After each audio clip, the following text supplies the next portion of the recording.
is Esplanade, Pippinger, Trantham, Woody, Deal. All right, we have with us tonight Array Communications. I believe that Aaron is going to present tonight, tell you all about the bond issue. So basically, turn it over to you.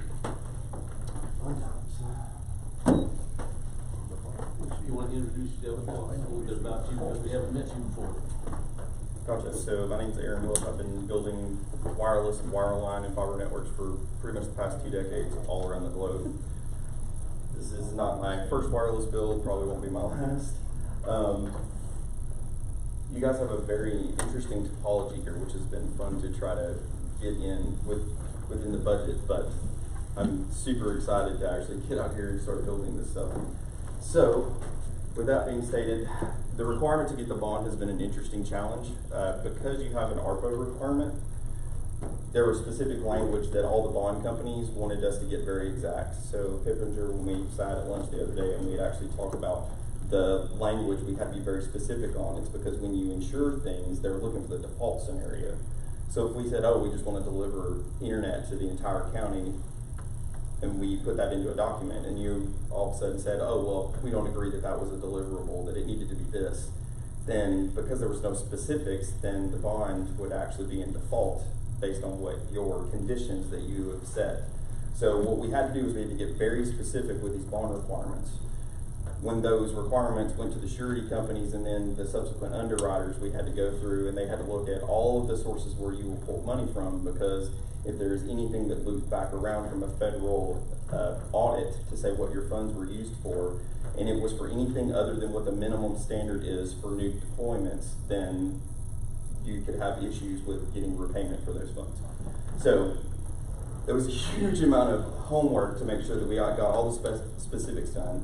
With the original agreement, there were certain terms that we had not defined, that we also had to define and provide to the surety company. So, with that being stated, we essentially created a process for getting the bond delivered. So the amount being guaranteed is what you requested, it's $573,000. The cost of that bond is $17,190, which is 3% of the total amount of funds. Because this is new, it required us to have a capital reserve of 60% of the funds. That was a little hidden gem that we got. And so every company that we went to said that we would have to have some level of capital because the non-specificity of the requirements of the bond. So what does that mean for you guys, us, and how the money is delivered? So to do this, we had to work in very succinct steps to make sure the money was delivered to the correct parties at the right time while minimizing the risk to the surety company, to Polk County, and to us to be able to perform the duties and actions to deliver the network. So first and foremost, as we're here, we're going to present what we have, and then you guys are going to decide whether you want to accept it or not. Pending the acceptance of that, Polk County will transfer $573,000 to a reserve account at Millennium Bank. How a reserve account works is we do not have control over those funds. The only people that can disperse those funds are bank officers based on actions that we have specified. So once we hit a threshold, in this case, the threshold is, of course I didn't update the number, but the threshold being that the bond has been endorsed. So once Robbie signs it and the bond is live, then money will be transferred out of the reserve account to the surety company. So at that point, the bond is then in place. Once the bank has verified that that is in place, they will then move funds from the reserve account into our operational account, and then we then go to start building the network. Once we've actually built the network to the, I can't remember what the C word is called, to the conditions, then they will release the additional funds, and then the bond will be completed. So what this looks like, as far as conditions go, is Array Communications, us, has contracted with you to construct and operate a fixed wireless broadband network, hereafter named the network, within the boundaries of the county. Specifically, we have to say service area, and we have to define what that is, and I'll get to that in a second because it was additional language. That complies with federal requirements for broadband services for unserved and underserved areas. The FCC and ARPA funds and the new infrastructure bills have very specific terms and very specific numbers where they measure that. So, this is the consideration part. This is the part where we actually execute the bond and complete it. The consideration of this obligation is such that the installation of infrastructure and operations to support the deployment of a wireless network to 100 households within the service area delivered via a minimum of 3 fixed towers. So, we will explain specifically why we had to do that. Why did you have to do 100 houses? I'll get to that. I have very specific answers for you. Give me 1 second, I'll get to it. This is how the transactions work out as far as numbers being moved between accounts. So, this is how the schedule works out. Sorry, it's a really big chart that shows how we actually go and acquire bandwidth for each location, how we get tower access rights when we order the equipment, install the tower, so on and so forth. These are in weeks. So, this was essentially supposed to start at the 3rd of January, so this will be re-updated once we get the funds to go forward, and then I'll relocate the dates to get you going forward. But essentially what we do is we build 4 towers per 30-day period. So, we do 4 towers per month. We put up to 500 subscribers per tower. Each tower will have up to 10 gigabits a second of connectivity that will adjust based on the needs of the tower. And then every tower has a redundant connection to either another tower or to a wireline internet provider. So that is us delivering fiber to the tower. So the overall project to complete this, so when I was brought on, we were told we were going to do this for 4,000 houses. The entirety of the project, that includes all the towers, that includes the installation of the bandwidth, power, support infrastructure, and all the premise equipment, the stuff that we install at consumers' houses, is about $2.2 million. So I think you'll notice that there's a pretty significant difference from $573,000 to $2.2 million. So what we will be doing is the revenue that we generate from the consumers that we get first will start to pay for equipment, for consumer purchase equipment going forward. That will cut into the revenue share. So until we've actually paid all of this self-funding, then there will be no revenue share coming back to the county. There are ways that we can offset this. We can do this via monthly rental fees, where we're taking that installation cost and then breaking it up for the consumer over time. We can finance the purchase of the equipment and then make that just a line item charge, is that not so much a tax, but a per month charge we apply to everybody blanket all the way across until all the equipment is paid out. Or we do variances in installation cost. Installation cost right now is going to be between $99 and $200, and then we have some provisions for doing this to low-income housing where it costs them nothing, and then if there's any funds available by the federal government, we'll seek those first. Our goal here is to get the entirety of the county, every household covered as fast as we possibly can with the least amount of money. So, before I get into this stuff, we'll actually get to why do we choose the number. So, the numbers actually broke out when we take out the 60% that we have to hold back. That only allows us to build so far. And so what we're doing is we're giving you the maximum amount of impact and then providing 100 customers free service to test all of the infrastructure before we actually initiate billing. So there will be 100 customers who are online, being able to use the service, giving us feedback, sharing information with you and the rest of the constituents until we are able to start the billing process, and it's a flip of a switch, and then we initiate that, and then it will become available for everyone else. So the reason we're saying that we do 100 homes across the multiple towers is that means that we have, in earnest, built a network that is redundant, allows multiple internet connections, and offers the requirements of the federal government. I know you got questions. What's the price on the service? Price on the service starts at $44.95. For what speed? For 100, 100. 100, 100. We offer minimums. So there's a difference in the way that we sell service versus everybody else. When you go to Comcast, you buy a 100 meg service, you get a maximum of 100 megs. We actually sell at a minimum threshold. So if you connect to the network and you're able to get 500 megabits a second, go right ahead. Has that price changed? That is the specific number that was in the documentation. That's why I chose that as the bottom end. So we do minimum threshold moving up. Because what we have is we're going to have a network with capacity that is well beyond what your initial users are going to be able to use. There's no point in us actually saying, okay, well, here's the tiers. It's easier for us to go to later and then kind of adapt as we go. Yes, ma'am. Okay, for somebody like me that all this gibber don't mean much. Yes, ma'am. And there's probably gonna be a lot of other people that's as smart as I am. On that, the $44 a month, if you were just, if somebody like us that don't have kids, teenagers at home, we were just using it to watch Netflix or something of that nature, would that provide that? So, the basic math for Netflix, a high definition stream via Netflix is about 6 megabits a second. So, you're watching, what, 16 at a time? That's at the basic level of service Okay. that we're offering. Okay.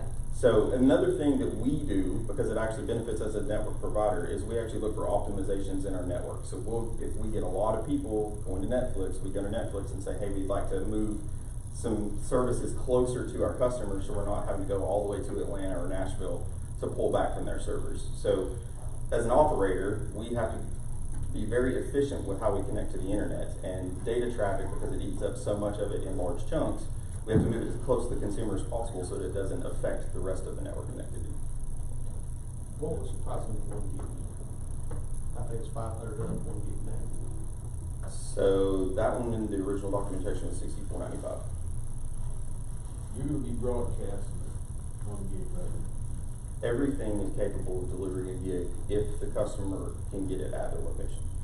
So we don't limit. You're saying you're gonna guarantee me at least 100 meg, but I might get a gig You might get a gig, and some places you may get more. or more. And that's what the federal guidelines are saying. Federal guidelines for enhanced services, which qualifies you for everything from now until they've actually given guidance for, is 100/100. It has to be synchronous 100 megabits a second. And so every home in the entire footprint will qualify for that, including homes outside of the footprint, which means that when we go into places where Comcast already has customers, we will actually offer better service at a lower price. Comcast doesn't do synchronous. Comcast does not do synchronous. There's also limitations on DOCSIS and GPON and some of the other technologies that other providers are using around here that we just kind of literally go over because we're delivering via wireless. What's y'all's plan for business internet? Business internet, we have to look at it as a step-by-step basis. So we want to reach out to businesses. They can connect with the same piece of equipment, but we also offer enhanced services. So for example, if you've got multiple locations of the same business, we can connect them all together and allow them to communicate. So you can set up a phone system in one building and all of them can connect and use it at the same time. Good case would be that First Volunteer Bank being able to connect between here and Idaho. I've had some questions from some businesses that say they have to have a wired line. So what we have, so when people talk about wireless internet, specifically as it refers to the FCC, wireless internet is mobile. So that's your mobile phone. That's LTE, that's 4G, that's 5G equivalent. And so what you're talking about is cell service. What we have is fixed wireless, which is a wired equivalent service. So we have the same level of latency, we have the same amount of uptime. It's like delivering over fiber with fiber.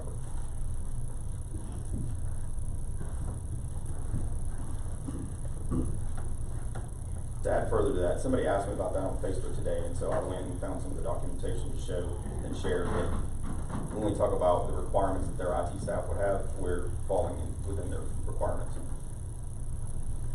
Your plan is gonna be covering 80% of the population of Polk County. The surface area is defined as everything that's populated and accessible that does not include National Park Service land. And then we have to go to the National Park Service to be able to deliver service within their footprint. And we absolutely are going to do that. But it's a separate agreement from what you guys have to do. We can't legally sell service inside of a national park. Well, I've got one of my friends, he's actually here tonight.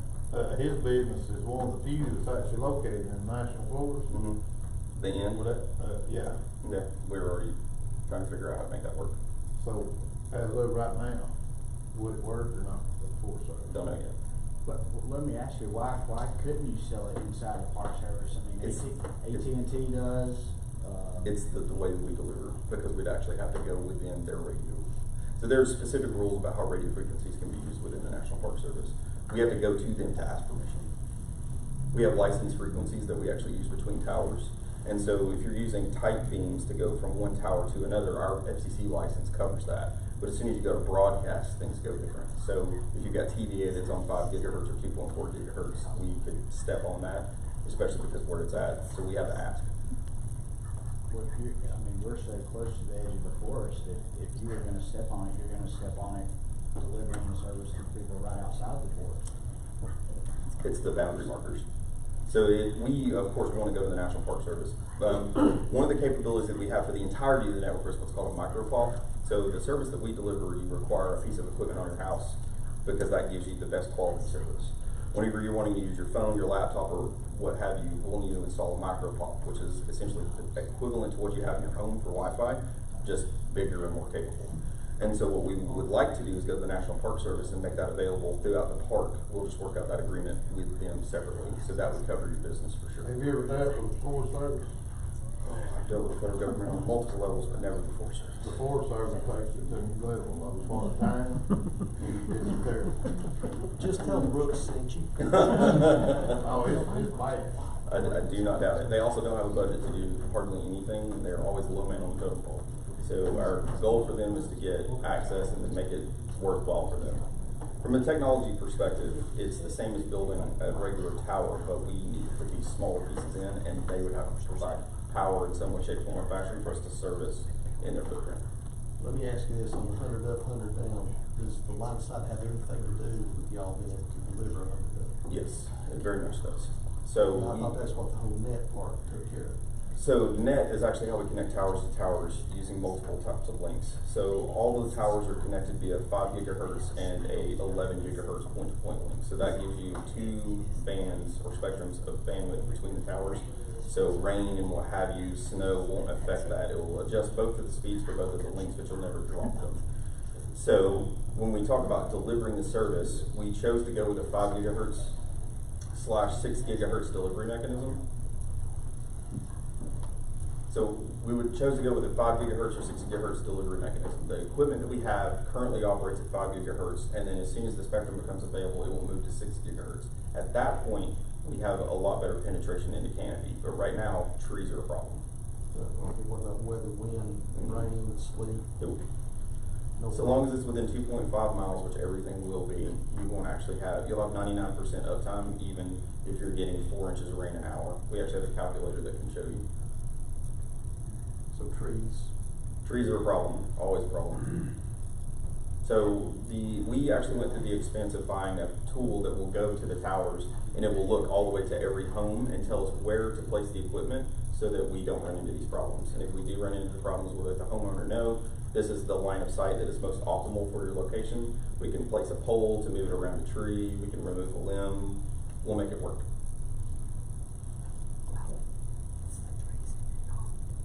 Do y'all own the building?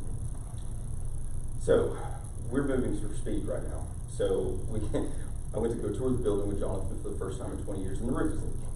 So right now we're moving all of our core operations to one of our partners. So we have 2 partners that we actually get internet service from, and no matter what we do, we will always connect to and through them. So all of our core equipment is actually going to be located in one of those for the time being, and then when our building gets done, we'll move stuff. You completely lost me. There's a data center literally 50 feet across the street that we got space in to move faster.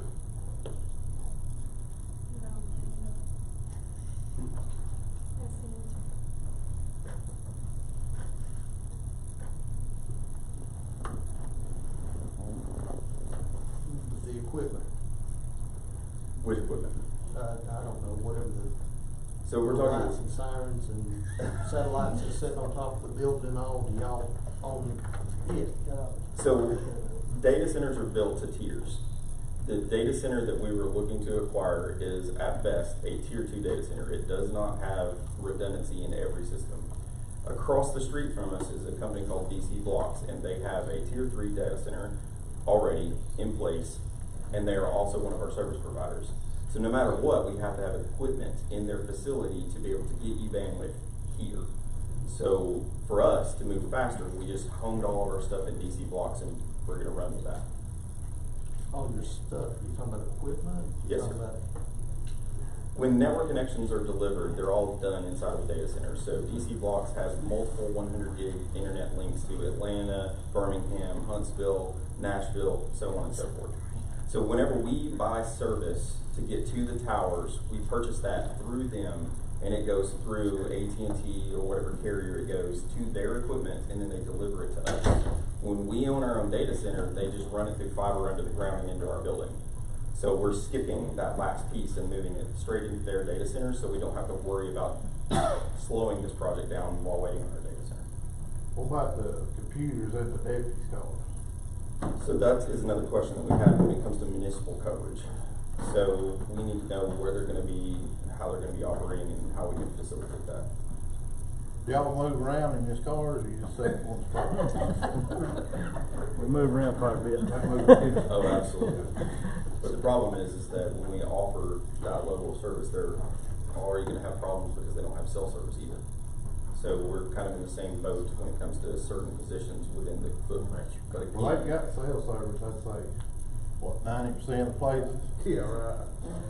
80.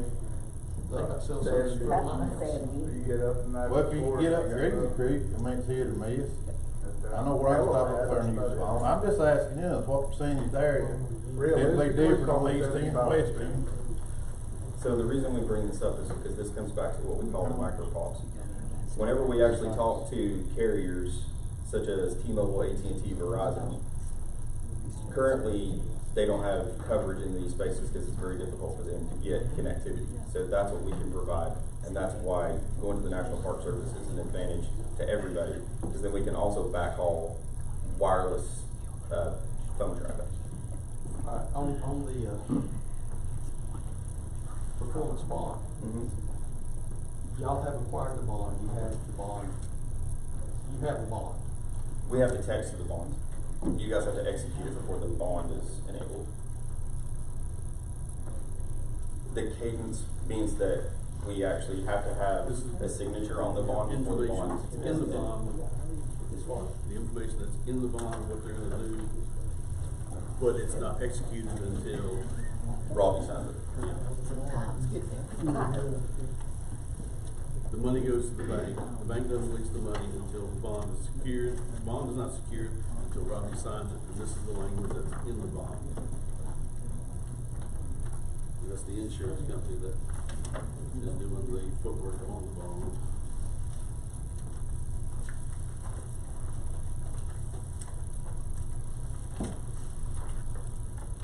Well, I've been hitting a lot of questions, so I'm just gonna keep throwing them out, because we need to make sure they're all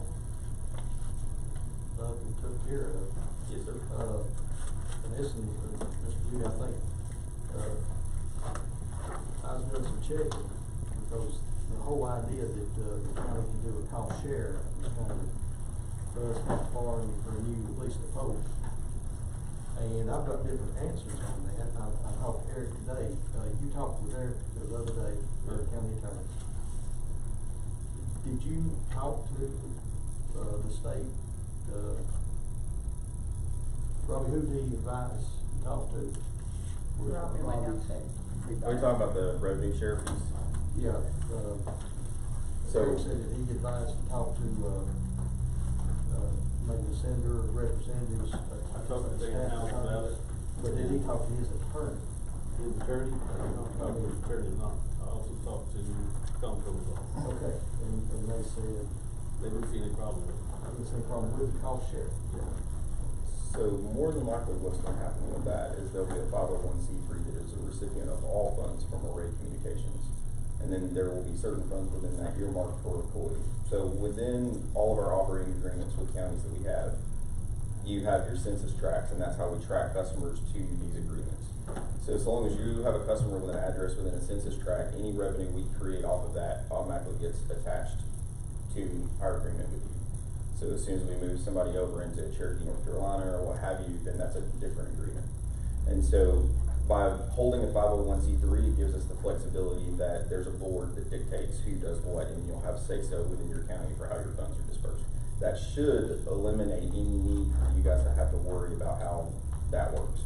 Drew's still here. I'm fixing to ask you a question here in a minute, I just wanna make sure he's here, cause Robbie just ghosted me. So the money that you're talking about on cost share, how is it utilized? Does it come into a revenue line to the county general budget? Or does it come into a revenue line into Fort Worth communications? So we collect all of We have that. some, different, ideas on how. So this Array works. Communications collects all the funds, Mhm. and then within the census tracts below that, the reason I keep coming back to census tracts and all of these federal terms is because that's how all of your ARPA funds, infrastructure bill funds, and anything that you're gonna get from the Fed is controlled. So we have to keep all of that separate. The other thing is FCC licensing for frequencies is also by census tract. So there's a whole bunch of stuff that operationally we need to keep separate. What it does is it makes it real easy for us to go, oh, well, this customer is absolutely within the footprint of Polk County because we know their address. So all of those funds that get generated from that customer would then go into what we would pull from. So it goes into Oakwood Communications, or does it go into Oak County General Government lines as revenue? We're not even to that yet. So we're talking about just how we collect it. Right.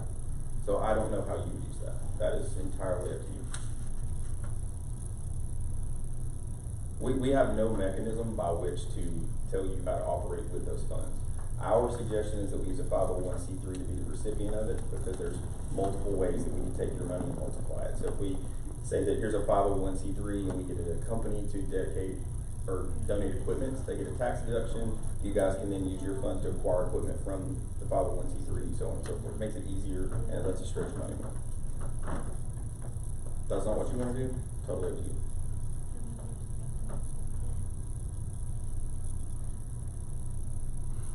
I think he's asking not necessarily what we're gonna do with our money, what we get. How are we actually gonna get it? How does it actually come How in? do Does we it come get it? in? How do we get it? If it comes into Oakwood Communications, that's a cost share using Oakwood Communications, the subsidiary of the Array Communications. I can understand that. And I can understand how the, like, DEC sheriff program works under that situation. The part I'm having a problem with, and from what I've talked to some at the state level, is it actually coming over to the county as a shared revenue to county government and becoming a revenue source. Are you following me at all on this, Catrice? So one of the other things. Are y'all cutting us a check for our part every month, or? Into county So, government or into? Also not in the agreement was a definition of how those funds were, when those funds were dispersed. So I that, thought we got so much after so many people signed up. that's when it starts to kick Yeah. off. So after 1,000 people is when it starts to kick in. Right. That And was in That And the money 100% goes to- is, but the cadence for when that happens was not defined. So there's still some questions about, is that an annual thing, is it a monthly thing, so on and so forth. Because when we're looking at it on a monthly thing, if people leave, increase, decrease, it just becomes an operational question of how you want to deliver it. I don't think we have any concern with how, it does not go into our general fund at that point, it would go into your holding account, because that just makes it easier anyways. So you hold it, then you'll determine how much is owed to us and send us monthly, You'll actually- quarterly, annually. Per our agreement, from what I would put in place, I would put in place monthly statements for the revenue share agreement that says this is how much that we earned in raw revenue, this is how much we spent to go purchase additional equipment to go towards the completion of the project, and then ding, ding, ding, and here's what's left at the end, At the net level. at the net level. But it goes to, and this is what I know y'all get tired of me asking this, it goes to Polk County government revenue line. This is where I have to come back to you and say, you have to tell us. Yeah, he's saying he don't care. You have to tell us, we can't, we The don't way know it's set that. up in this contract is what I was asking. It just says that y'all will cost share. Mhm. But that definition is what may get us, from what I understand, with being a cost share to the county instead of an entity of the county. It's like the water, That makes more sense. Coffin Basin Water Utility Board. It was set up by Polk in part, but it's not Polk County, because Polk County can run or run their own utilities. That's what I'm trying to understand how this. So speaking on behalf of Array Communications, you tell us what we need to do, and we'll make it happen within the boundaries of the contract. Hey, I'm all favor from him $200 early today. This is what you're supposed to do. The trees, can they cut a check first, every month they wanted to? Well, as far as I'm concerned, no. codes weren't And fine. you put it That's into a what- line item that you want. Right, general and fund. then I decide which revenue line it goes into. and keep up That was with it. is it after the 2.2 million, or is it after the first 1,000? So it doesn't kick in until the first 1,000 at all. So there's no revenue share until there's the first 1,000, so that's the first threshold. The next threshold is, how are we going about utilizing the funds to generate net income at all? And so is there equipment purchases, so on and so forth? We have questions about how that works. The reason being is because it is how we purchase and deliver the consumer premise equipment. So if the customer is paying for it, then there's more revenue available.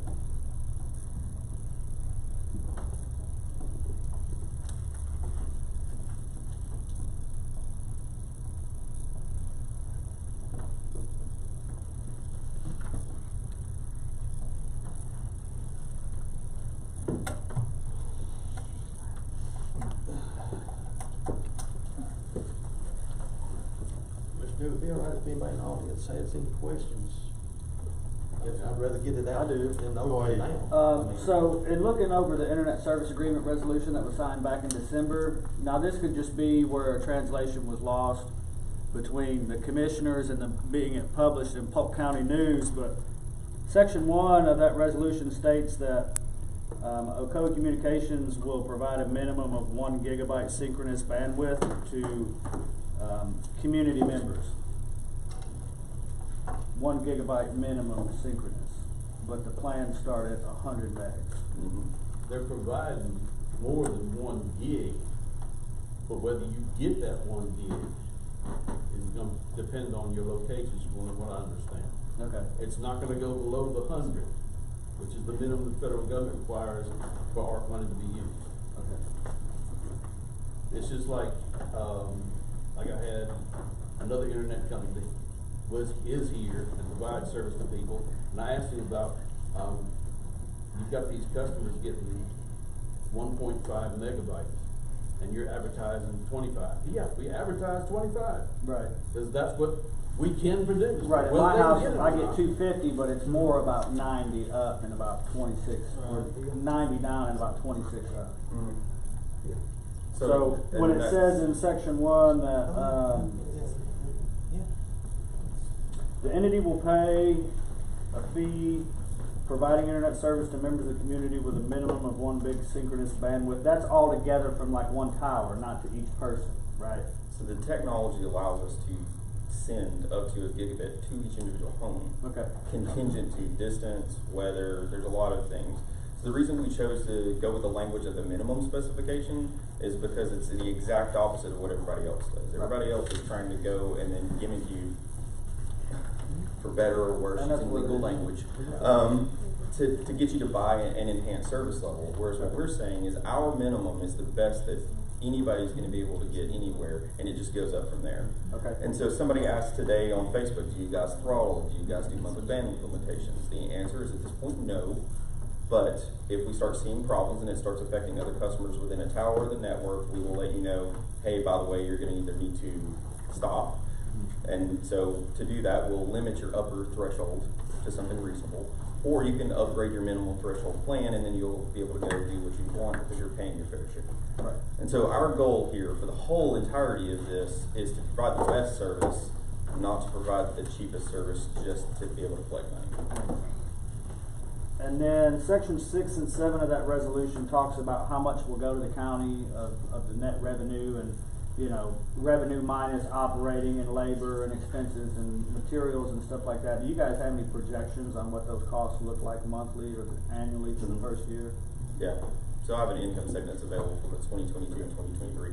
It is a projection, so it is continuing on how quickly we can roll out the service. Okay. And then my only other question has already been covered about what the cost will be for what speeds. And you guys have said a minimum will be $100 for $45 a month. And so the reason we chose, there's a lot of reasons that we're choosing these things. Yeah. So there's ACP funds available, so for low-income families, you're gonna pay $15 a month for that service. So the federal government will reimburse us $30, then you'll get the 100, and then we're looking at whether or not they're actually gonna cover the installation cost. So, one of the things that we were discussing with the county that's on my list of questions is, do we actually offer a subsidy for low-income families to be able to get access to the equipment sooner rather than later? Okay. You'll keep talking about speeds. What's the amount of actual data you get every month? We don't limit that.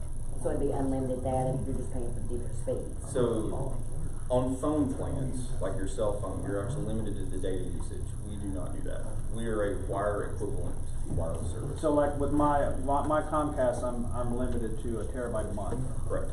So you guys aren't gonna have any kind of data caps like that, as of right now. As of no problem. We will do our best to not add those limitations. Okay. And then my only other question was, will Ocoee Communications, acting on behalf of Array Communications, collect any of the data traffic and sell that? No.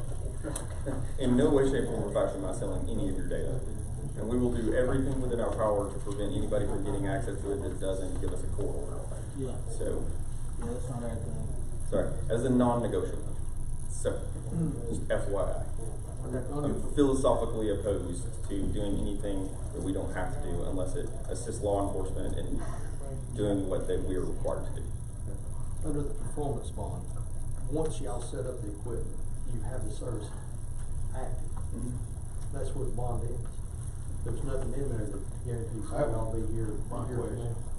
So, I'm sorry. There's nothing in the performance bond guaranteeing y'all will be a business active a year from now. We will 100% continue to be active. This is No, in the performance bond. So the There problem- isn't anything that states that y'all will be active, passive on the fulfilling the equipment. we have set up. our agreement dictates that we have to be a viable entity for 25 years. I want this to work out as much as anybody, so don't think I don't, I may ask a question. You're not gonna hurt my But feelings.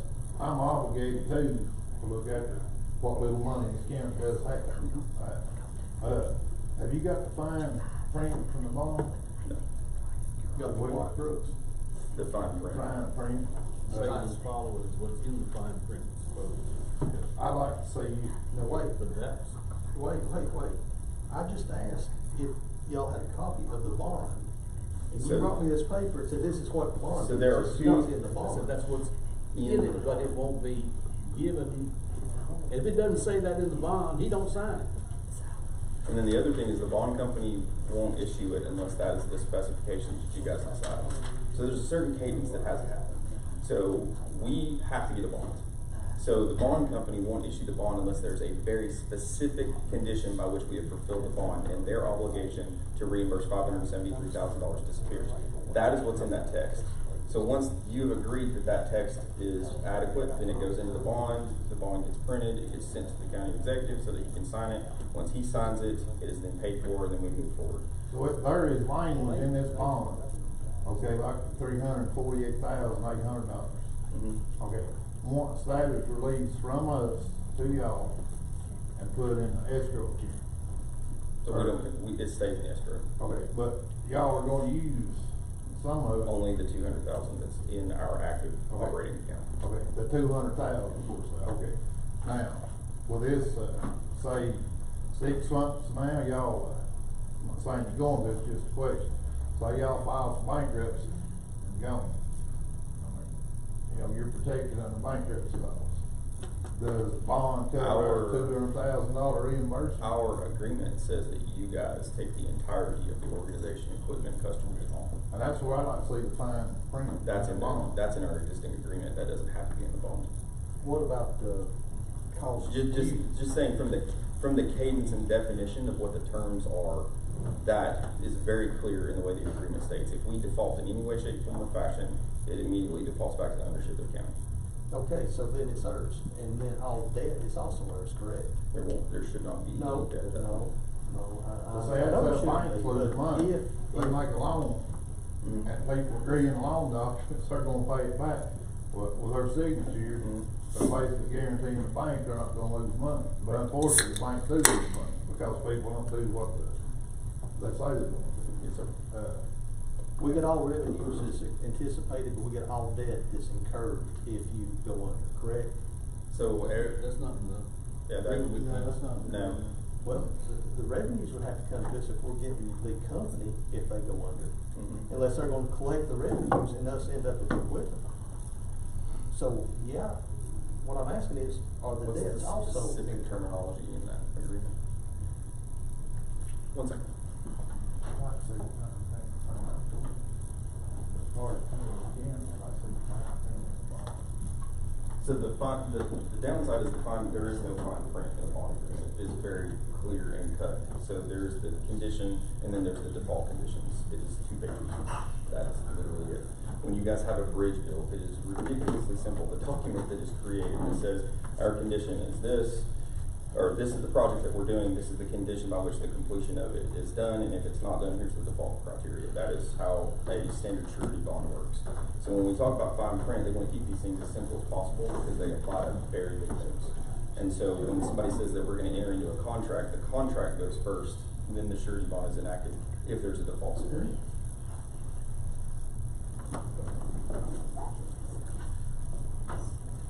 Dewey, is there a separate written contract other than the resolution y'all passed? Yes. Or is there going to be, Contract? yeah, a contract between two parties, between the county and Array? Is there a written contract spelling all these things out other than the resolution No. that was passed? Or is there going to be? Wait a minute, yes, there actually is. There's going to. It's the actual agreement. That's what they're referring to. The agreement with the resolution. So that is, the resolution itself is the passing, the acceptance of the agreement, but the agreement is a separate document. Sorry, I'm a Yeah. stickler for details.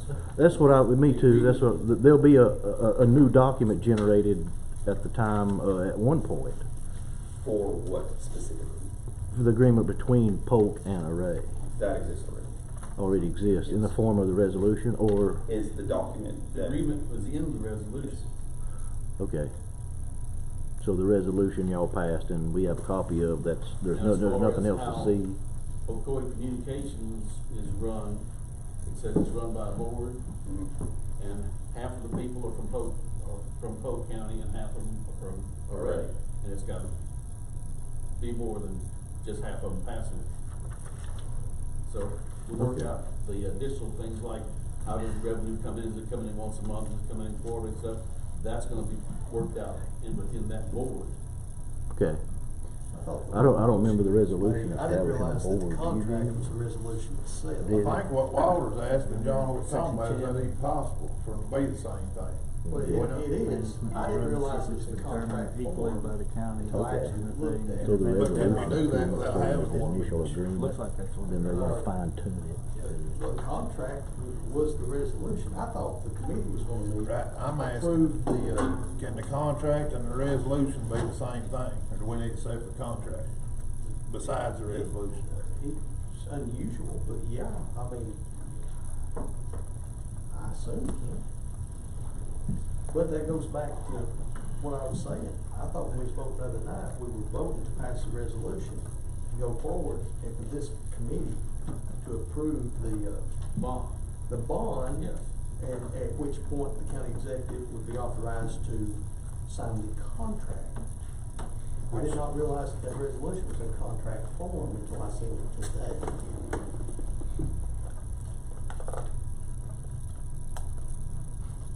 The bond should say what's in the papers attached to the insurance paperwork. If they don't, probably shouldn't sign it. My question goes back to, if y'all fold, we get the equipment, we get the business. Yes. Do we also incur the debt that the business has incurred? At this point, the business actually has no debt. That's not, no. Actually, it would fall underneath the rate communications. Okay. And, Now. so no, you would not. We would not incur the debt. That's the whole point. It doesn't matter if you have debt or don't have debt. If you have debt, we would incur it. There's a clause in the resolution contract that says we're not responsible for anything. It's an indemnification clause.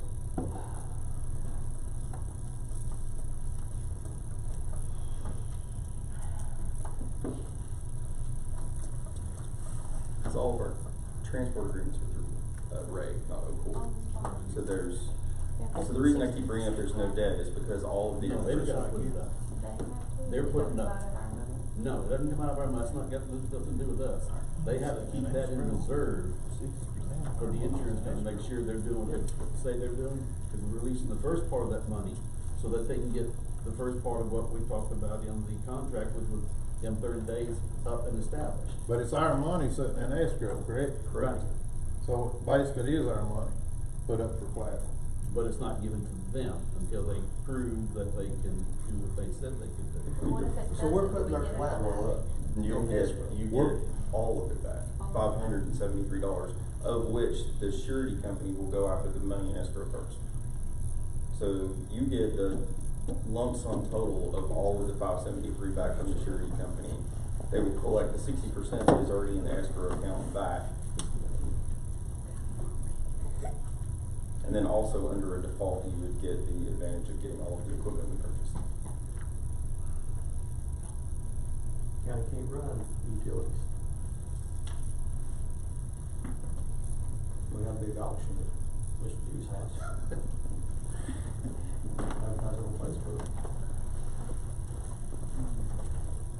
But we got our money back though.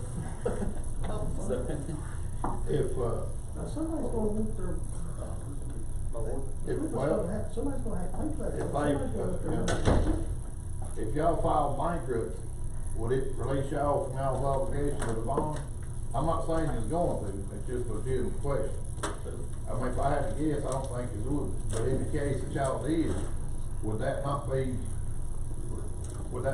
away y'all's obligation? Our obligation under the bond will end in 60 days. It will end in 60 days? As when all of the stuff that we're required to build will be completed and in service. Right. And then say 60 days after that, y'all go out of business. Or sell to somebody else. Well, There's a clause. There's a clause in that. But say y'all just, Say in 8 months, look at 9 it and months, say, y'all we're close not shop. making money A like we default thought. returns the assets to you. It's very, very easy. The default. And then the default is anything. That is the dissolution of the company, that is our failure to secure and maintain the bond, or to deliver on any of the services, and so on and so forth. Jonathan was very gracious in giving you a lot of the terms.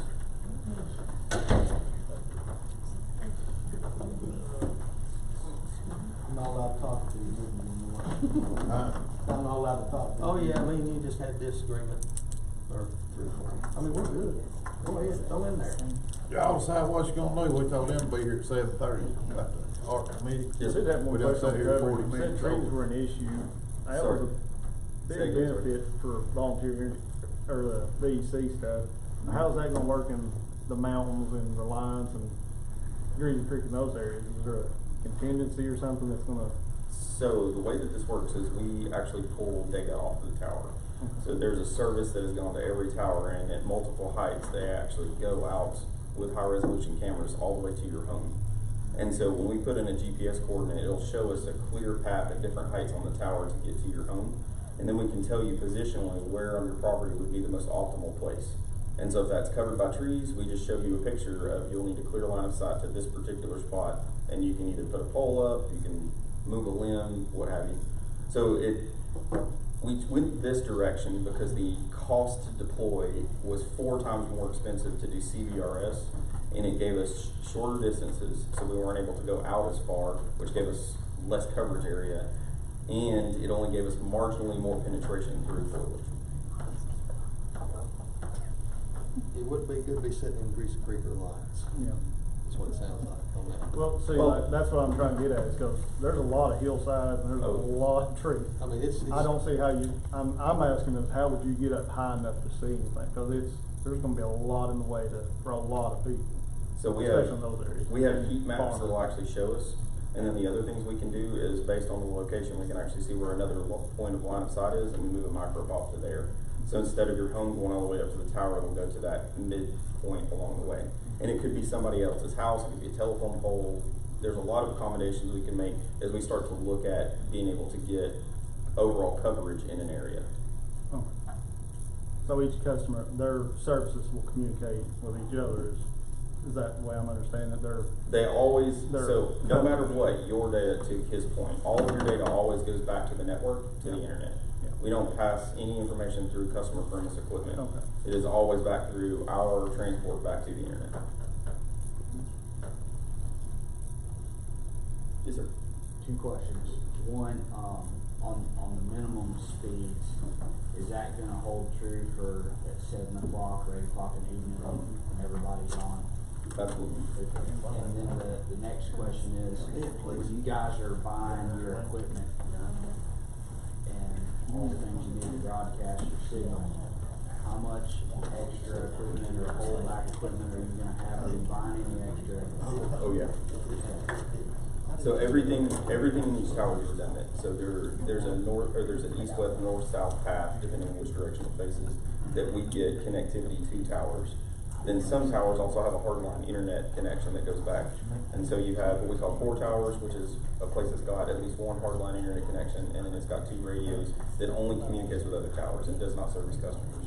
And then at the bottom of that is redundant power protection equipment, redundant switching equipment, and everything is redundant within the tower. The radios, however, are sectorized. So a tower can either have a 120-degree or 90-degree sector, which is essentially the vector in which it works. And so to give you 360-degree coverage for 90 degrees, 4 of those. If we lose a radio, it's just 1 sector. So it then becomes, we go back, we pop off that radio, and then pop another one back on. It pulls us config from the base, and then it gets back up and running. And then we do keep extra equipment here. Have y'all got lease agreements set with the location for your towers and your, the dark fiber that you're gonna use? So we have 24 tower locations that we're looking at currently, and we're waiting for customer sign-ups to tell us where to go first. They're not gonna burn out your house if you don't wanna sign up. Right. Yeah, we're looking for the, we have a heat map that shows all the addresses, and we're looking for the density areas, because that'll be the fastest way for us to deliver. But you have to have permission, you can't just go put a tower in, or you can't just go on somebody else's tower and put your equipment up. So, You have, in multiple areas, the areas essentially along 411 on this side of, this side of the mountains, we have multiple tower ability to get to just about every customer, all the way out to 5 miles. y'all don't have that arranged, that's done, negotiated. So all of these have to be negotiated, they're standardized contracts, and there's already tower space. So when we went to our partner and looked at it, they actually looked at the heights that we would need to deliver, and these towers have availability. It's just, how much is it gonna cost per tower? What will be the customer's, billing or options, what would be? So they pay via direct deposit, Venmo, Cash App. We're using a payment and customer management system that allows them to select how they want to pay. We'll see. That was the question I asked.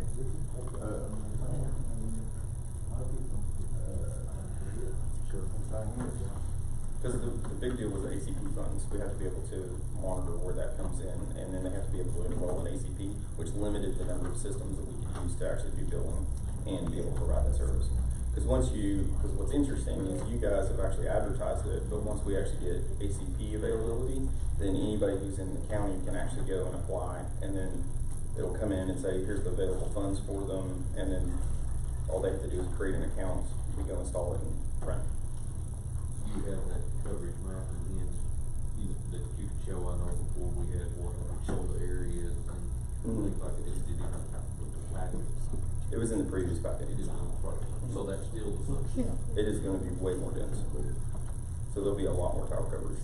Because what the original one gave us was just kind of like best case scenario, but what we started looking at is I went to the census tract and then the FCC data to see as granular as I could get for where households were to be able to target what equipment we put where. And so that also dictated how far away from towers we could do, what the minimum speeds we were available to deliver, and so on and so forth. So that map is going to be consistent for the coverage area, but it'll get way more dense depending on where there's a number of houses. Because we show one tower to cover the northern part, or essentially around here, but it may actually take 2 or 3 to get you the density for every home to be covered. Is there, another thing, is there a possibility, I know that years ago, whenever it started with Twin Lakes, for instance, they started talking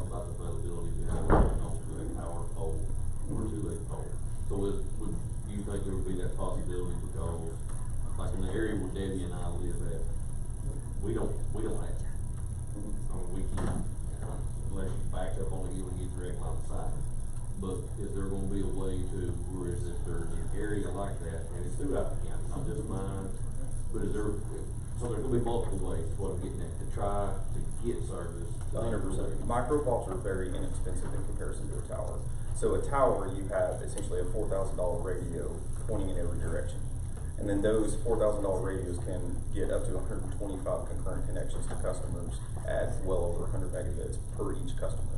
And that's all at the same time. And then, let's just say a number, and I know, I understand, but what do you feel would be the percentage of homes that would still not be able to get this service? Cannot answer that question. I don't know. So the bigger deal is it's specifically based on tower. And so if we can't get to you, but it's inexpensive enough to put a single radio to get you picked up, then is it worthwhile to pick up you and 10 of your neighbors? Correct. Absolutely. So, Because, you know, and a thing that comes to mind, I mean, and I've had people from the crowd, you know, message, so like Reed Creek or like Springtown, you know, there are clusters of people that are gathered within there, and they don't have anything as well. So, and I get what you're saying, but you're saying that if there is a way, especially if 8, 10, 12, 15, 20 of them wanting that, regardless of what that initial cost is up front, you're gonna do everything that you can to provide a service for them, for everybody. Because a big thing as well, my wife's school teacher, and where we live, I mean, my kids are getting written up because we can't participate in online classes. So that's part of the problem that we do sustain, and it's not me specific, it's all of us. I mean, you know, when the commissioners in areas, they're so again, our goal is to increase the quality of life for everybody in the footprint. Because not only is it important here, but we're continuing the build of this network of the Appalachians on both sides. So this becomes the pivot point for us. This is the least expensive point in the entirety of the topology to go into North Carolina and then also to continue up along the western face. And so that's everything we do here is going to be as best as we can possibly deliver it, because we're going to continue right on it. You were talking about like the national forest and the footprint of it, how far out do you have to be to the actual border of national forest to count within the footprint? You're talking about where you live, I think you Barrett, he said the actual boundary line. Yeah, well, you're talking about footprint, so I was thinking, you know. We can go within, we can't go from the national forest out here. Okay, cause I live like, 5 feet away. I'm sitting here listening, I'm like surrounded by mountains, surrounded by trees, and I'm at the national forest, trying to get this stuff, I'm out of it, so. And you know, and it's like he said as well, I know that, and correct me if I'm wrong, but everybody in your household can apply for this service. If you have internet, or if you have a email address, phone number, and your home location, so that way, you can show that you're interested. The same thing the VEC done whenever Twin Lakes came, and when they started talking Twin Lakes as well. Is there something set up now, a website that we can go to and say, hey, I'm interested in this is where I live, can I get it? Yeah, bit.ly/PoltN. Got that down somewhere. It's also on Facebook. Just I tell you what, I bet Jenny would communication. care I don't have to a signal share at it. home, so I don't. John Hoyt would care one bit to share it, and, to get that out so everybody can see, because. Well, I'll push it if we decide to go this way, sign up, One other thing I was wondering, it's not really a question, now obviously I'm not on a committee or the commission or anything, just, trying to get clarified what you were talking about with the bond. You said that the bond ensures that you guys are gonna do 100 customers on 4 towers within 60 days. Once you guys complete that, 100 customers, 4 towers, 60 days, is the bond in effect at all after that? So this bond just ensures that we get a minimum of 160 days on 4 towers? That's because all of the funds available that are not held in reserve will be used to build all of that. It also is all the customer premise equipment. 100 customers is $40,000 in install costs. But after that, if you guys fail to provide on any other thing, say it just stops right there and it never goes further, the county has no surety beyond that right there? That goes back to the question I asked a while ago. Y'all don't have anything showing that once you complete the implementation, that y'all are gonna be here for a year in that bond. There's nothing as far as performing, provide service to. No one will. Well, we had that discussion. No one will bond that. That's one of the things I brought up, along with the speed being checked. And so the problem is we tried to get that bonded and they will not do it. So, They won't say, okay, we're gonna Which support y'all comes for back a to year, another- y'all will be a business for a year, and we support that. so the other question we have is, once we are in business, we have the equipment, we have assets available, going to go get another bond that provides additional benefits is way easier at that point. So, But the company will not say, we believe in y'all enough, you've got enough assets, y'all will be in business 1 year from who? the bond company. Old Quarry. They won't do the performance build bond and the performance operational bond at the same time. Those two things cannot be coupled together. Because then what you're asking them to bond is the operation of the business, which, based on the numbers we have, could be a multi-million-dollar business. And so the assets required to be on hand to do both of those two things at the same time would have to cover the duration. So we're gonna have to have reserve funds of $1 million+ for them to cover that. So what we've done is, every step along the way, we've made sure that we are putting all of Polk County's money in reserve so that we are acting in earnest to be able to continually prove that we're able to deliver on the service. So the other side of the equation is it very much behooves us, as we're going to do more than one of these very quickly, to make sure that this goes off perfect, because this becomes the example for everything else we're doing. So that's just me talking, for sure, but the other side of the equation is we have zero quants telling you how many customers we've got signed up, and then how fast we're going, what money we're spending on marketing. Going back to you to say, hey, by the way, if you want to hit this 1,000 number so that we can go ahead and start the revenue share as quickly as we possibly can, how can you help us to do that? And there's also telling everybody who's within the footprint, ACP funds are available. It means you can get high-speed internet for $15 a month. I mean, for people who have no connectivity whatsoever, this is a pretty amazing deal. I think the people who lack the connectivity right now are probably gonna be the people you guys struggle to get the signal to through line of sight anyway. So one of the things for us, whenever you talk about VEC and Twin Lakes, whenever you do a fiber build, it is a minimum of $5,000 to get to a home. If you have fiber on the street, to be able to get into a home is between $1,200 and $2,400 just to go that last piece. So when you actually do fiber builds, it's $27,000 a mile for fiber and then $5,000 per home. That's what they estimate whenever they put this stuff in. Our cost to deliver to a home is $500. So is it a little more difficult to get to somebody's house? If he's got 4 people around him, that's $2,000 in customer value that we can acquire, and putting a micro pop-up on a telephone pole is about $400.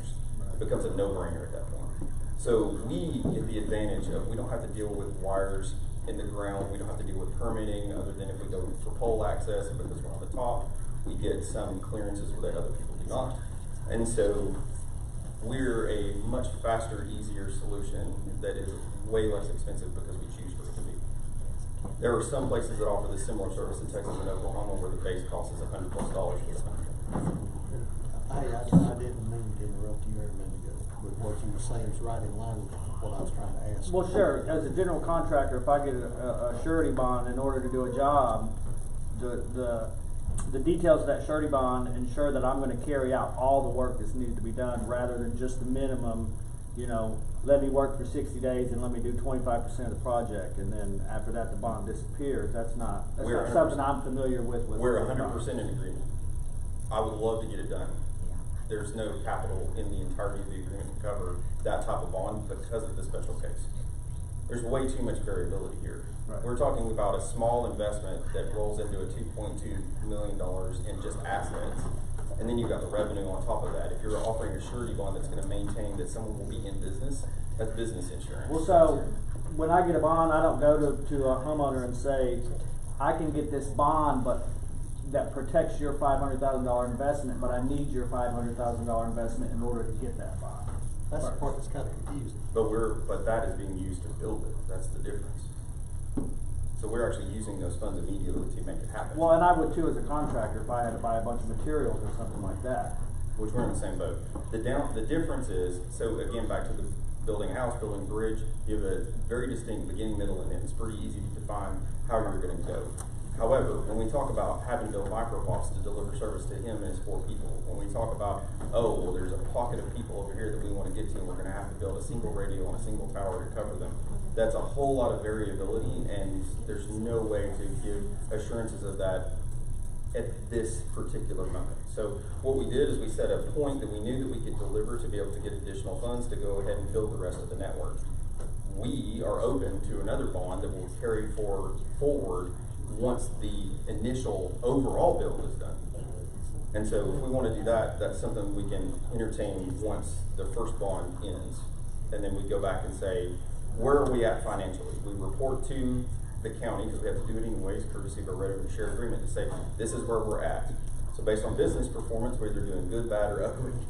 And so if we're doing great, cool. If we've got some trouble, we've got other assets that we're moving in other places. So as a rate communications, we're fine. Oh, cool, hey, can you help us to get more customers so that we can make this ACP funds available? Because that's guaranteed money from the federal government.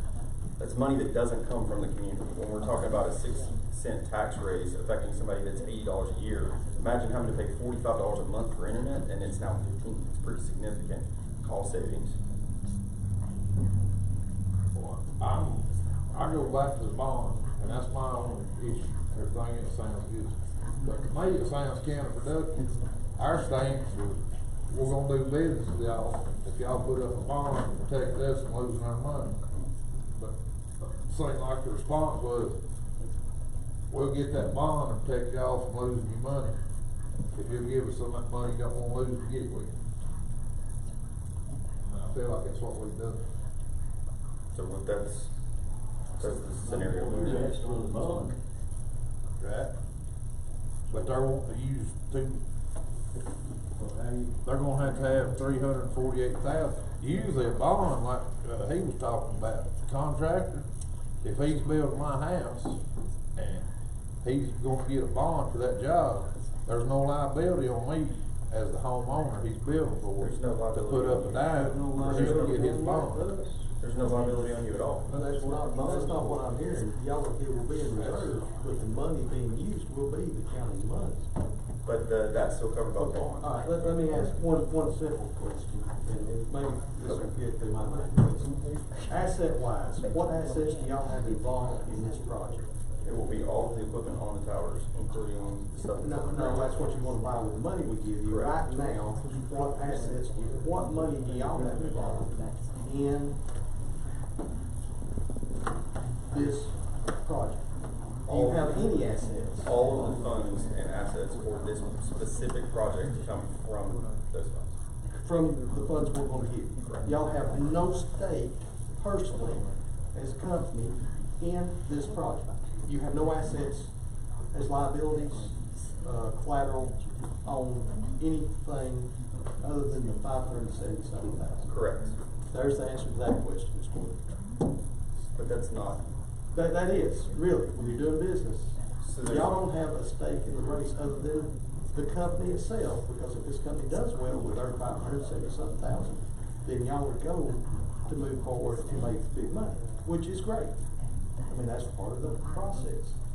But you don't have anything at stake. Sometimes, absolutely, and a lot of presentation, but you don't have anything asset-wise at stake yourself. Correct. And until any money is transferred, neither does the county. Right. So we, in good faith, have gone and step by step made sure that we have accounted for the county's money. To answer the money that's set in reserve, that's just to make sure that the bond company says that we can't take all of the money and run. So if we don't make it through the first half of it and then they've got to go and collect it, there's 60% of the money left over, they got to come after us for 40. But you guys will get all of your money back. What about the 17,109? Also included in the 573 initiative. The bond is for the entirety of the amount, including the money we have to pay for bonds. We agreed to cover the bond, that's coming out of the money. So who's putting up the 17,109? Us or y'all? That comes out of the funds. Out of this fund. So we are putting up some.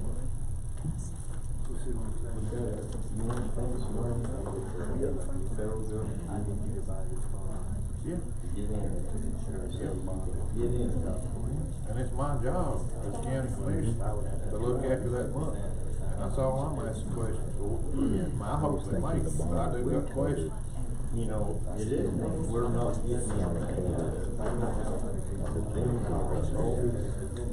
now, that's the way I understood it was that those 100 people would just have to be tested, that they think the equipment is there, the county serves 80% of the county, whether or not it they actually is just want to have 100 on it. we have to perform the bond if we don't get any additional money. A bit of a gray area there, actually. And then we have essentially,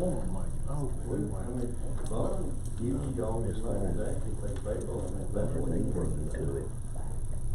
I think their expertise in pulling this thing off is very valuable. Probably valued more than $573,000. Bobby, has Eric looked over this, projection? Something that this board or this committee or the county or that general couldn't pull off on their own.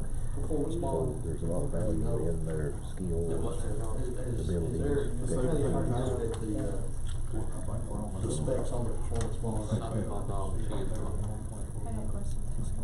I agree, if it works as planned, I think it would be, yes. But he can before he ever signed it. And if Eric says there's something wrong with it, then there's something wrong with it. right. Well, I asked Eric to be here tonight, but there was late in the game and there was some other issues that couldn't be here. Let's do something about the art money people have been here an hour longer than I thought the meeting was gonna start. See, it's just temporary, what we need to do. Next step. Next thing do is say, well, the committee's gonna accept that bond. Well, there's 4 of you here. Make a recommendation, we accept the bond, proceed with this.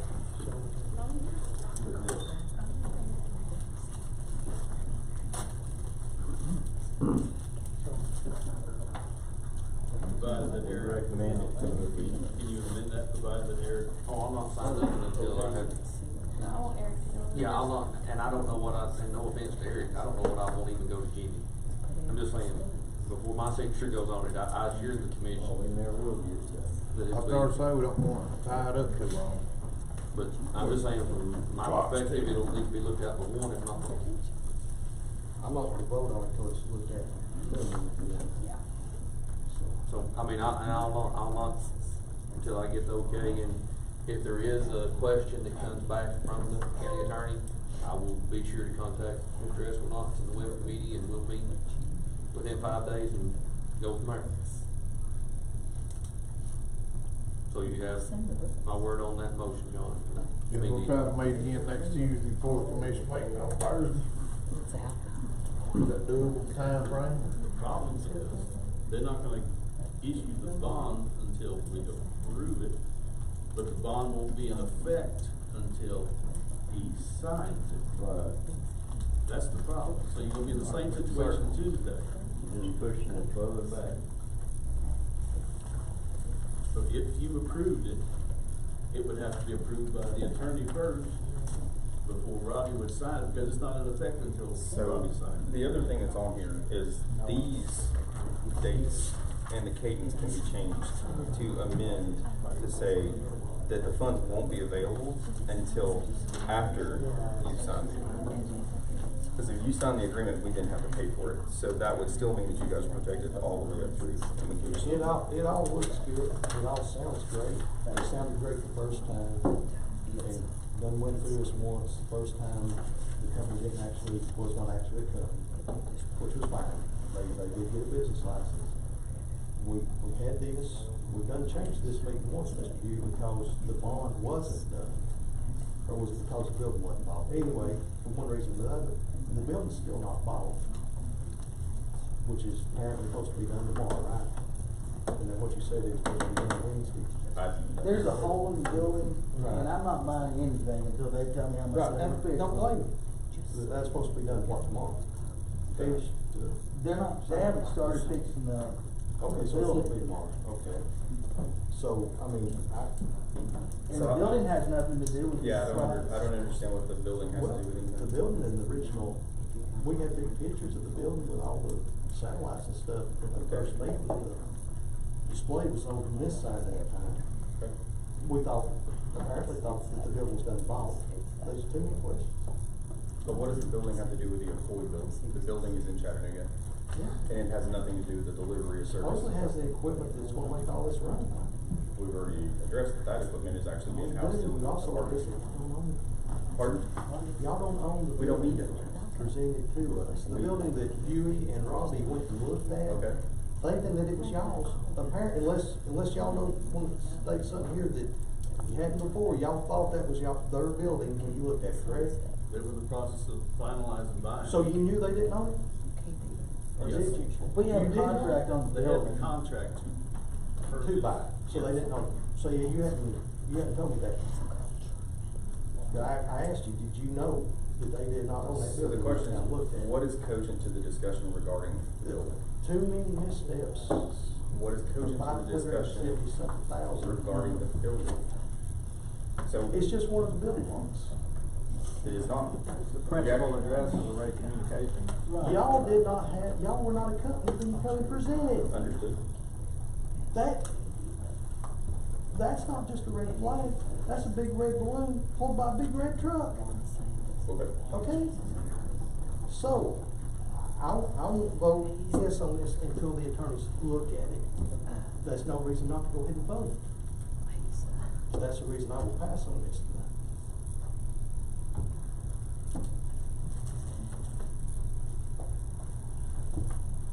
So my question with regards to the building, is that gonna be a continuing issue, yes or no? Until y'all show that you have something in Something place in writing For what? that takes its place. For what? What is the purpose? What was it you What moved is over to the? what is the purpose of the actually? block? Where the main equipment is. Yeah. You The got a main place to equipment will put be it. in DC blocks, which is literally across the parking lot. And you have a contract with them stating that they're Oh, I going can to get use that, that. I can get that tomorrow. Good. Will that suffice at that point? To remedy that particular? That's, yes, it will. Perfect, that I can do. So we'll go to Vinny tomorrow and get that information to you, and it'll also show the transport contracts to get, transport's how we get our internet. So that will cover the initial basis. Is there any other things that you would like to see? Tony, look at this right here, it looks good. What if they just put that in storage, and they don't own the storage, but they've got their equipment in storage? I'm not saying that they do, I'm saying. That's technically an accurate They did. statement. We actually have equipment that is in storage that is not tied up If in you this did, it would be project. the same difference, is what we're talking about. You know, you'd have, Materially, yes. yeah, Is it so gonna I be mean, just- still, If the bond nothing can be wrong with released that. until. And people do that all the time. So that the attorney can look at it. Warehouse. Well, we also have This is a lot of service. equipment that I'm bringing over from my inventory that's gonna go into Array Communications. But again, that's not specific to this project yet, so.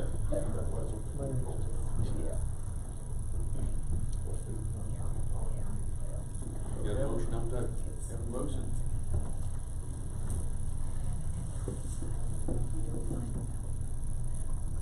I mean, the lawyer can look over this, but it's still not the bond. And the bond won't be released until we say it's a go. And when we say it's a go, it's not gonna be released until the attorney checks it. And so the specific thing the attorney is checking is the conditions, just to make sure everybody's clear. That's the one thing he's gonna have problems with, is what is the, completion conditions. And so that is in that document.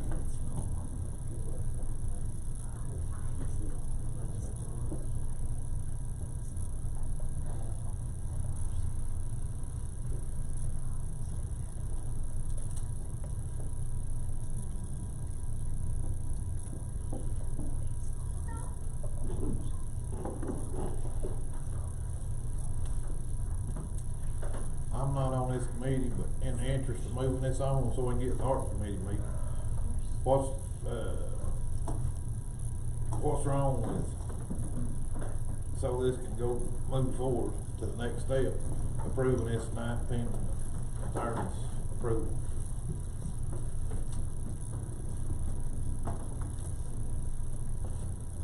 I mean, it don't make But there's nothing to go over, because he's not gonna have nothing to go over without. I mean, if he's not got these on, he can't go over. They can't get the bond. This bond, from the copy of the bond. You have to approve the text of the bond. That's all we're looking for right now, is the text. So a bond is essentially the definitions of who the parties are, the principals, and essentially the payees. Then you have the project definition of what it is that you're actually doing. It's a generalized term. The next thing is the specific conditions by which the bond is met. And those two things are in that document. The rest of it's boilerplate. Below that, it goes into the default scenarios, the duration of time periods, and so on and so forth. That's all a surety bond is. So that's the reason these are so difficult. For him, it's very easy to do because you have beginning, middle, end, plans the specific definition of end. We don't, and that's where they run into problems. So we had to create an artificial end so that they understood what they were bonding against. But then that doesn't leave any protection past that for the county. But we're 100% willing to go after the fact to enter into another bond if we have to. But we don't have that in the contract. We don't have to have that in the contract. We can have a bond and we can issue another bond. A bond is a separate legally binding document. It has nothing to do with the contract. What you have said, the contract specifically requires a $573,000 bond approved by the committee. That is the language that is in the contract. So we have issued a bond. You can agree to the bond. Our discussion was about the additional times we don't offer lunch break. But the additional time. But you said you couldn't do that. If there's nothing in the contract that says y'all will come back and get a work bond. It's a business surety over a period of time. So what we're then talking is will be a continuing operation over a period of time, and then they're going to guarantee that that works. Our contract also has stipulations in there to know what the handoff is. So what you would have to do for a second surety bond is to show what the gap is, and then what the cover is. And then what they would be covering is actually whatever's left over from the $573,000 that is not in assets that are readily available to you. And then what it would cost to move it to another entity to operate. That's what you'd be getting a surety bond with the next piece. If that's what you choose to do. But again, you guys sit on the board of a quit, you see all the numbers all the time. There's no hiding anything from you.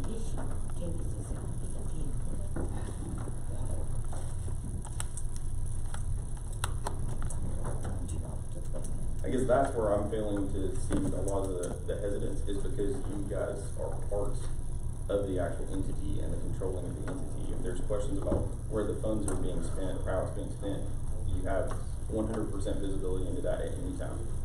The biggest part is y'all have no assets in the project. Correct. You want to prove about it? I would agree with you, but look at this from our company perspective. If you flip this around, without the funds, what business purpose do we have to offer in Polk County? This is the chicken and egg. If we look at this from a business perspective, if we have to go and look at population density, there are other population centers where a $50,000 tower, $200,000 worth of equipment, and we get 500 customers immediately. That, from a business perspective, is more viable for us. That is what we see after this project. So when it comes to, do we have anything in this? The financial motivation is not our motivation here. Our motivation is to solve the problem that you guys want us to solve.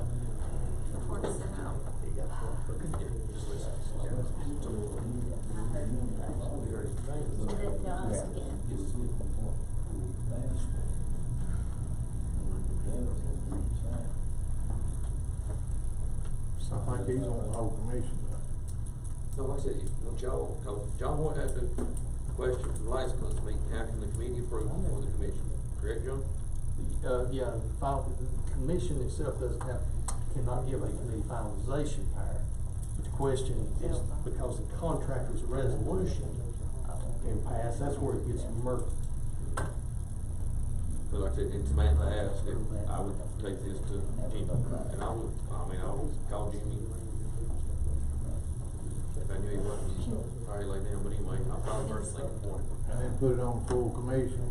If that's The what way John's saying, make to a clear everything recommendation. up, if not, then it goes back to the original motion, that once the attorney reads this and clarifies it, my signature is done. But I'm just saying, cause I know that, I see how some of you feel on it, and I will take it to the attorney first thing tomorrow, I'll call Jimmy, whatever I have to do. So Make why sure would they that you don't all, do That ain't the bond, though. but I'll take him everything, and that's what being asked. Well, that's what I'm asking, if we pass the We- bond, and then we get the bond, If it we're gonna passed sign tonight, it. they would get the bond to give to you, to give to you. Correct. And it wouldn't be effective until you signed it. Right. And there'd be no money changing hands until you And I signed it. thought that's what we said we were gonna vote on, our bond. But what I'm hearing is I've got commissioners that says they want to be sure of it. So whichever way this process needs to work out, I'm just trying to let everybody know, I'll do whatever it takes, but this, to get this done with. Second the motion. Thank you, John. We have a motion to let this pass and the attorney check on it before he signs it.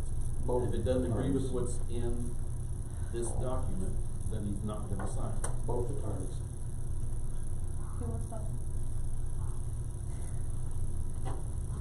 I might care if you come by here one day and look over it. When we all have it in Robbie's office. Tomorrow, the day after. So Monday for sure. 100%. As soon as we have it electronically, we'll send it out to everybody. Are you amending your motion to have both attorneys look at it? That's what it takes, I'm satisfied with the county attorney myself. So we have a motion to accept it, pending both attorneys' opinions. We got a second. Any discussion? Roll call. Yes. Yes. Yes. Yes. That's for That's three. Make a motion to adjourn. So moved.